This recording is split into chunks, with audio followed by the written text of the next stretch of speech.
You go up. I started walking up with my son. She's screaming to people, "Oh, he's stealing my child! He's stealing my child! Stop him! Call the police!" My daughter doesn't want to have nothing to do with me. And why is that? What do you know the reason why she would have nothing to do with you? I was embarrassed.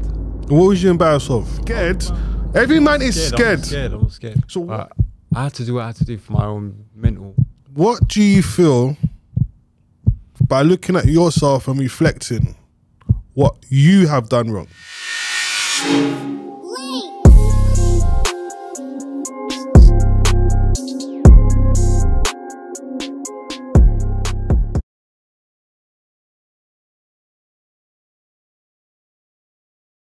What's going on, people, and welcome back to the Baby Fathers podcast for another brand new episode. I'd like to thank everybody who's been supporting the channel. We definitely appreciate it down here. So before we start today's show, make sure you subscribe and press that notification button so anytime a new episode comes out, you're going to be the first to know. Okay, so on today's show, we have another brand new guest. He goes by the name of Ringo45. Thank you, my brother. Respect for coming on, my bro. Thank you for having me. Okay, cool. So before we start today's show, I have to put a disclaimer out there, okay? Anything what you say today is your truth and is your truth only, okay? It's what you have gone through for your experience, for you know it to be, all right? So we just have to put that out there. So I believe you have 2 baby mothers and 1 wife. That's correct. And for the 2 baby mothers, you got a child individually, 1 each. Yes. So 2 in total. 3 in total. 3 in total? 3 in total, 1 each. Okay. All right, so you're sharing around the goods. Yeah. All right, so listen, let's start off child mother 1 first. Tell me how that started. Wow. Where do I start? Okay, so from the beginning. So I used to live in a hostel, and I met her at that hostel by complete chance. And I'll be just doing my thing. And then she came up to me out of nowhere and she said to me, "Oh, how can I change your life?"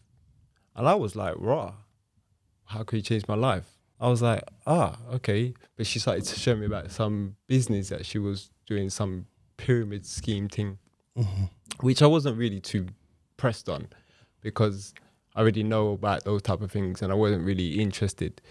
But we got talking about it and she was telling me about it. She seemed quite ambitious, so I quite like that. Everything just started going wrong. I just felt like there was just too many things going on. She was doing these harebrained schemes and stuff like that. It was just getting stupid. It was just like she was either do some fraud thing where she's sending money through Gumtree to these Russian art dealers, and then she was sending them money. Halifax is locking off her account. I'm like, how am I, what the? Like, so she's having to open up credit union account just because she ain't got no one gonna give her a bank account. Yeah. I'm like, rah, like, this is just getting crazy. So she moved I moved out of the hostel and I moved into a brand new build in Stratford at the time. My key worker, she said to me, "Whatever you do, don't put her on the tenancy agreement." When I tell you, I love that woman. And when she said it to me, I thought about it and I was like, rah, and I never put her on my tenancy agreement. So once your child was born, how long was you with her before it broke down?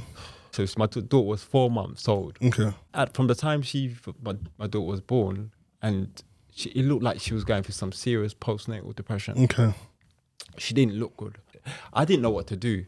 So obviously we're saying, "Where are you?" I can't remember. I can't get in touch with her. I got a knock on the door, and I'm like, I think is it her? So I look for the spy hole, and I've seen the 2 police officers. So I'm my heart is beating now. So I open the door, and they're like, "Oh, are you?" And I'm like, "Yeah." And they're like, "Oh, do you know this person, like my daughter's mother?" And I'm like, "Yeah." Because I'm thinking that they're going to tell me the worst. Of course. They were like, "Oh, we're something about like, oh, you've something about domestic violence or domestic abuse, or we're arresting you." I'm like, "What? How are you going to be arresting me? Like I have no idea what is this." I'm there stressed out my head thinking that. So when the police came to the door, they arrested you. They arrested me. Took you inside. They took me in the police van, I was basically in the cell for about 18 hours or something like that. And then they let me out. Allegations true or not? Allegation, there was no allegation. The only allegation they had is that I broke her phone. And did you? Yeah. And why? I remember when once I was in the house and it sounded like she was chatting to some brother. Okay. So I bought the phone, so I smashed it. But did you take the phone from her to say? No, to listen to who it was. No. Yeah. But it was just the weight of the conversation sounded like she was talking to her man. So since your child has been from 4 months. From 4 months. You have never seen your child? I have. I didn't, because I'm asking her, when am I going to see her again? She's ignoring me. I bent down to kiss her. She slashed me right on the back of my ear, but I didn't know I was bleeding at the time. So when you say she slashed you, what, she used a weapon? Yeah, I don't know if she was using a weapon. I think she might have just punched me or she had a ring on or whatever, but I didn't know I was cut at the time. And do you know why she punched you for? She didn't want me to kiss my daughter. All right, cool. So I'm going to leave Mother 1 there for now because we're going to come back to that. Mother 1. So Mother 2 now, you had a son with her, correct? Yeah. And by having a son, how long was you with her before that child came along? Probably a year. And by a child coming out of that, how long did it go before that went left? Like 2 years. When she got pregnant, she was always trying to tell me, oh, your dad needs to, my dad was living with me. It was like, you need to tell your dad to move out. I'm like, what? Like, my dad's been living with me from the dot. And you can't tell me to move, but tell my dad that. I can't do that. Like, I didn't feel comfortable. And then that kind of made me feel a bit certain. So the second mother was now living with you, yeah? She kind of imposed on me, yeah. So when that went left, we was having like this argument, and she goes, "Oh, baby mum was right." We was having a lot of problems. So that same very night, my dad said, "You need to sort this out. You need to write her a letter to say that you're sorry, kicking her out." Oh, okay. So tell me something. So when you kicked out your child and you kicked out the mum, you never felt bad? Oh yeah, I still feel bad to this day. This very, very, very, very day. Because I couldn't do that, innit? I don't know. It was. Look, listen. What happened was that I felt betrayed. Yeah, she was saying your baby mom's number 1 was right, and I saw that as just a betrayal. I couldn't see anything. So was that like a trigger? That triggered me because I found out they started meeting each other. So your second baby mom was meeting your first child, not telling you. Baby mom is telling number 2 what kind of person you are, and then she's now riding on that. Yes. So, well, do you know what? To be fair, I hear where you're coming from. I'm not justifying. I'm a man. I'm a man. I prefer prefer to take myself out and let the mum and the child stay in there. Hard to get to where I was. Fair play. And listen, every man is into the own thing. Absolutely. You understand? Like I said, I'm not justifying it. I'm just telling you, this is where I was at the time. I'm not justifying it. She's obviously moved out the house, number 2. Yeah. How long till you saw that child or you never saw that child again either? Okay, so regardless of how our relationship was, I knew she was a good person. I'll stand by that. Regardless of what we went through, however I feel. I've never said a bad word to her. So what age did it stop when she stopped contact? At what age would the child was at? So he would have been about 3. And what was their reasons for stopping contact with you? Be real. Yeah. Okay. So I'd met somebody. Me and her was all right. It was cool. And she was nice enough. I'm gonna be at the station at such and such time. I said, I'm not gonna be coming to the station. I'll just meet you outside the station. Yeah. She goes, how? I said, oh, I've got someone to to drop me to Luton, and then we're gonna drive back to London. When I came down to pick him up, came to pick him up. She was like, oh, stay downstairs. I want to wait. My friend's going to come down and then we go out together. I said, why don't you just meet me at the park? Remember, I ain't seen my son. I ain't even picked him up, held him for ages. So all I wanted to do is pick him up and bring him to the park. She was like, no, you can't take him.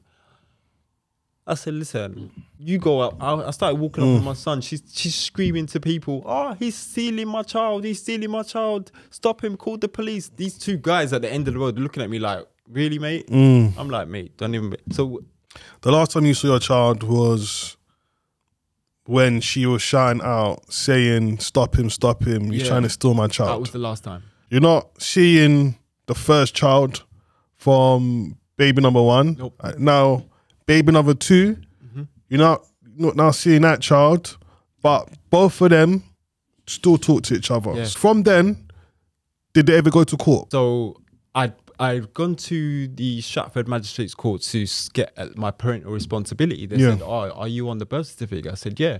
They said, "Oh, you can just get a solicitor, and then you can do the proceedings that way." Yeah. I had to make the biggest decision of my life. I had to leave my job. I was a support worker. I had to leave my job and basically sign on so I can get legal aid. Yeah. And I think that was the most empowering thing I've ever done. Is that because you couldn't afford? I couldn't afford it. It was just no way. By this time, my baby number one, she was getting like Legal aid. no, she was getting child support from me.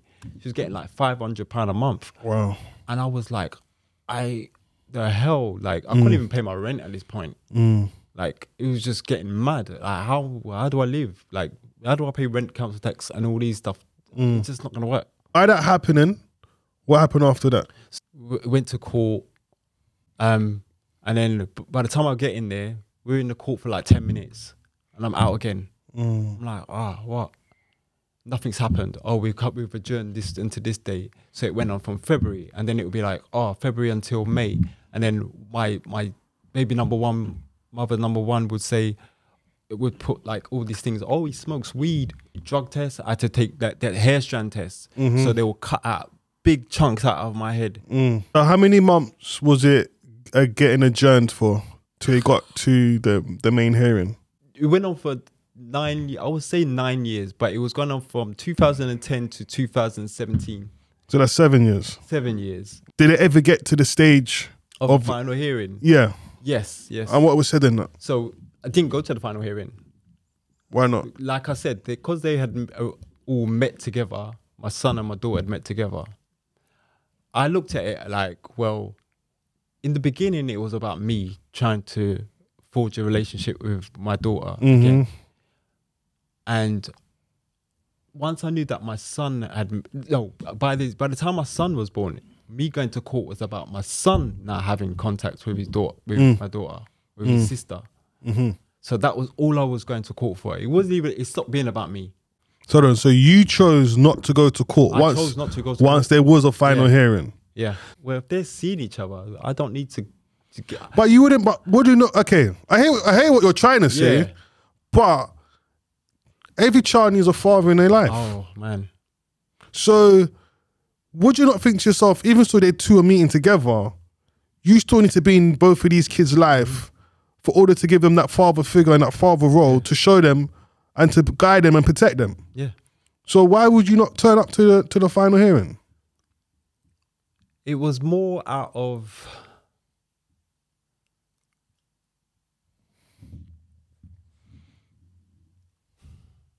I would say it was more about out of embarrassment. I was embarrassed. What was you embarrassed of? I was embarrassed that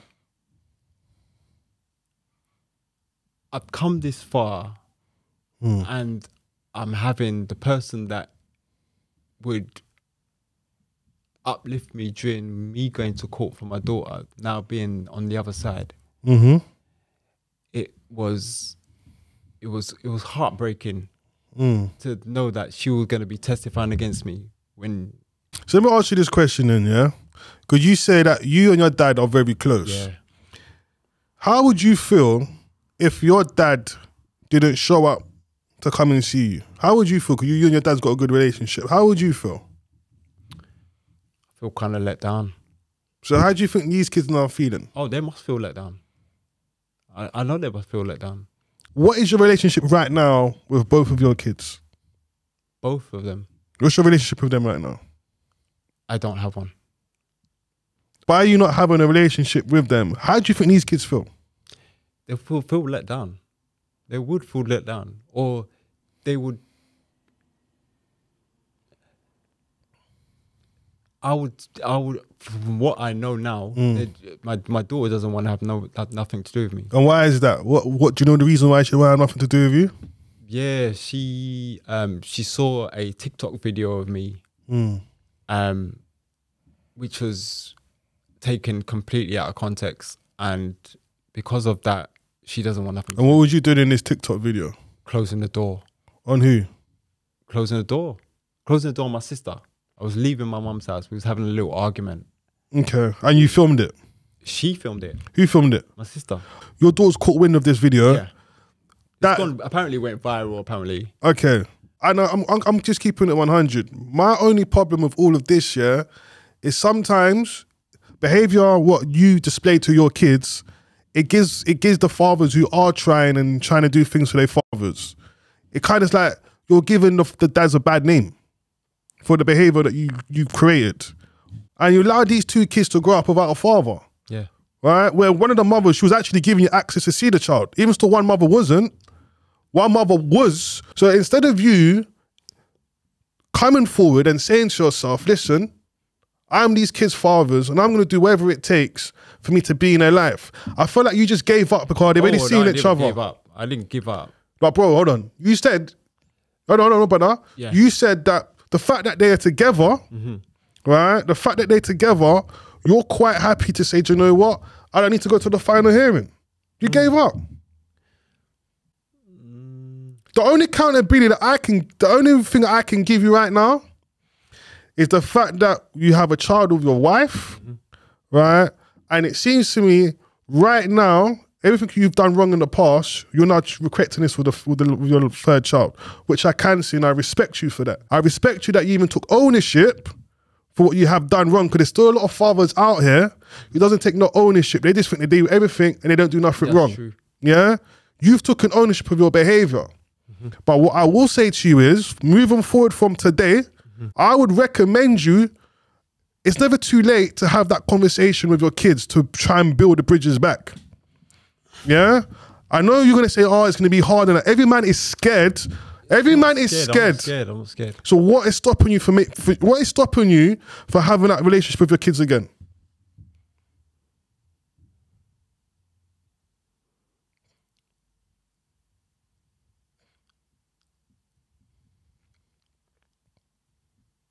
I'll have to come back to you with that one. I couldn't even answer that. I couldn't answer it. Because it's not a case of where I know where they live. It's nothing to do with that, but what I'm saying is, right, you're their father, right?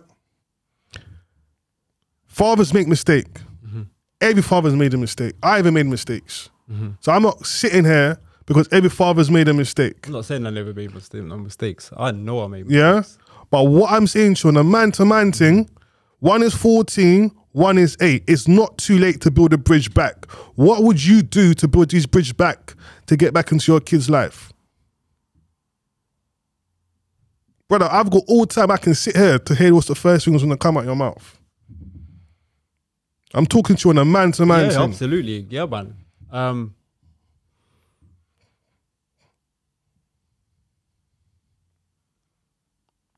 See, I think about this all the time.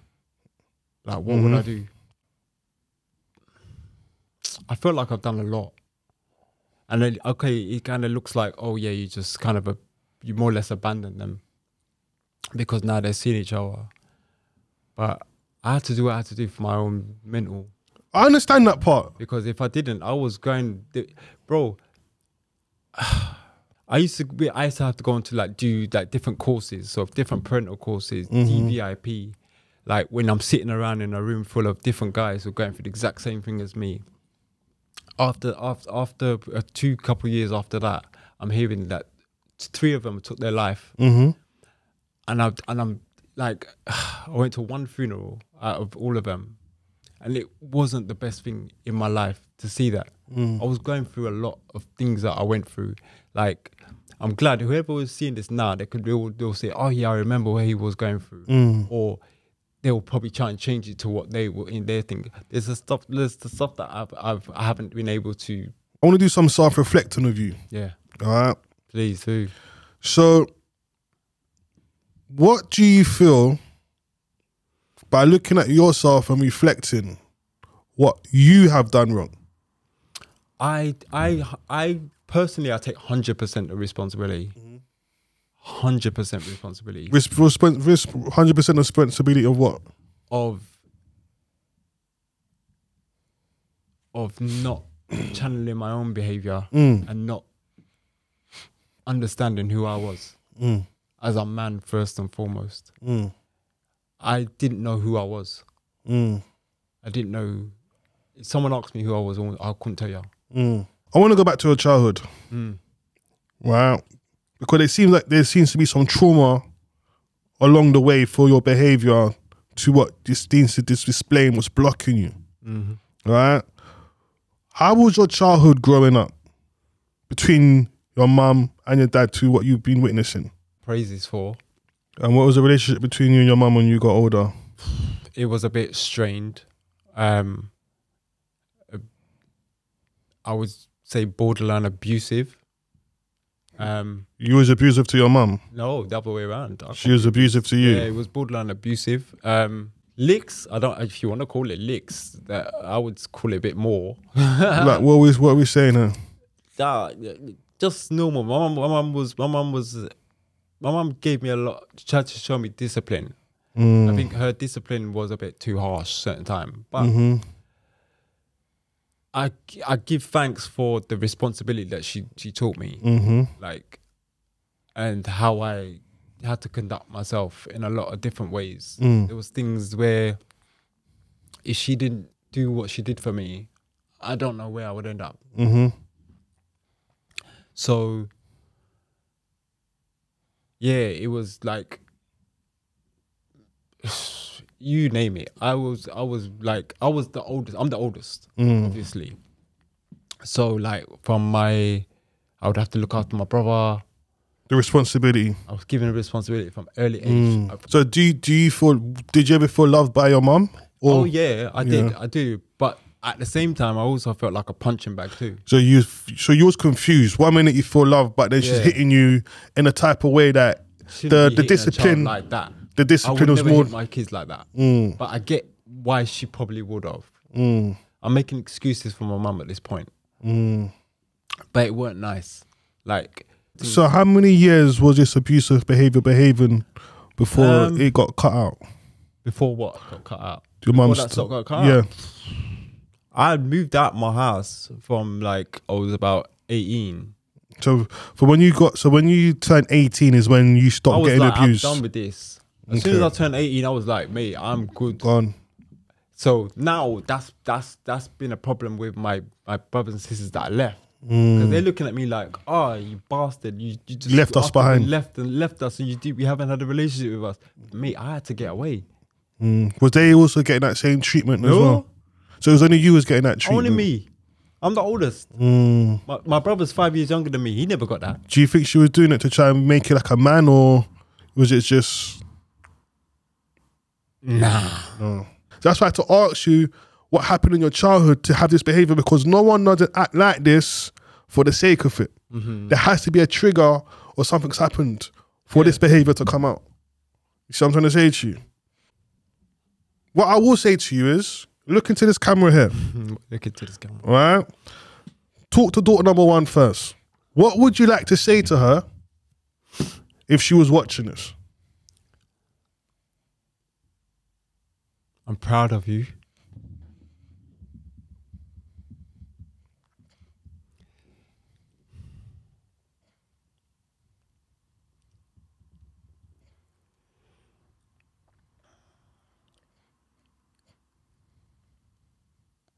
I understand that you don't want a relationship with me now, but the door is wide open, or when you do. And then you can understand me as your dad and what I would do for you. I understand that you don't want to see me because of the video you saw, but that is not me. Whatever you've been told is not me. Your son.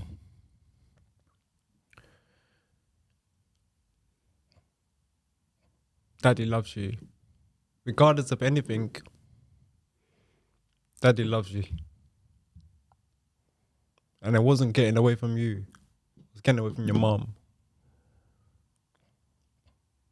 And your mum, I want you to look after your mum.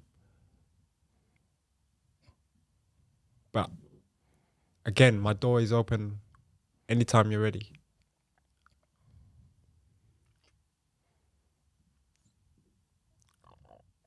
Bro, we're going to leave it there, yeah? I'm going to say thank you for coming on today. I haven't got no tissues. I got tissue. You got tissue? Now, I know it's hard. Yeah. Yeah? Because, listen, you might I get what you're saying about, like, what would you do to get to find them, but I went through a lot. Like, I was getting my hair cut out of my head. Like, as I vowed I would never cut my hair again. Like, this is, sometimes I've been through every single thing you can imagine. Like, from going to different courts all over London, doing different courses, trying to do mediation, being a better man, better person. That's all I think about. But bro, it's not too late. This is what I'm trying to tell you. No, it's nothing. It's not too late. You can still change it. It's not too late. You can still change it. It's not too late. And like, you know, like, but to be put with like that whole thought that your domestic violence and such, it's just like, what are you talking about? That's a big thing to carry on your back when you know that you didn't do it, you were nothing like that. Anything I've done in that sense would be more or less self-defense. I'm not gonna say like, oh, they'll be looking to punch them up and backhand them and slap them. Like I said, I've been to like DVIP where them man, they used to talk about that they used to burn their woman with an iron and then hit her with the electric leads and stuff. I'm like, what? Like, I used to think, what am I doing here? You got to make sure you're strong in yourself first. Yeah, absolutely. Right? You also have to make sure you're in the right mental place as well. But remember, you have a young one now, because this is all about learning, right? Learning and knowing how to move forward to change your mistakes. All right? You're also married. That's another big achievement, what you have done there. Thank you. Because not every man can walk down the aisle. All right? Oh, man. I was lucky. Okay. So you have that. You got a supportive woman right there. Now, the next two is the two you're not seeing at the moment. Right? You have to find some inner strength inside you. Yeah. To try and build that relationship between these two kids. Do not let them grow up. Yeah, to make them feel. I got in touch with my son's mum recently. Well done. And that was a bit frosty. So brother, that's just coming from a place of hurt. Yeah, absolutely. Yeah. So I thought I'd give it some time because I asked her how he is. She said, yeah, he's all right. And she put down the phone. Yeah. I was like, cool. All right, don't stop. Yeah. And I just think, bro, that's what I can say on this one. Man, thank you very much for having me here, man. I let some tears go, but brother, it's real. When we do the Baby Fathers podcast, it's real. We don't shadow from nothing. Yeah. It's a man-to-man conversation. Yeah. It's real. All right? Yeah. Don't feel no shame. No, I don't feel no shame. No shame. I would come here if I felt shame. You know what I'm saying to you, yeah? I have to big you up for even sitting in this chair, because it takes courage to sit in that chair there. Yeah? Thank you. All right, my bro. So listen. Thank you for everyone who's been watching today on this episode. It is definitely a very different episode. I want to hear your views in the comments below. All right. So from Ringo 45, and for myself, Ridler from the Baby Fathers. Peace. Till next time. And we out, man.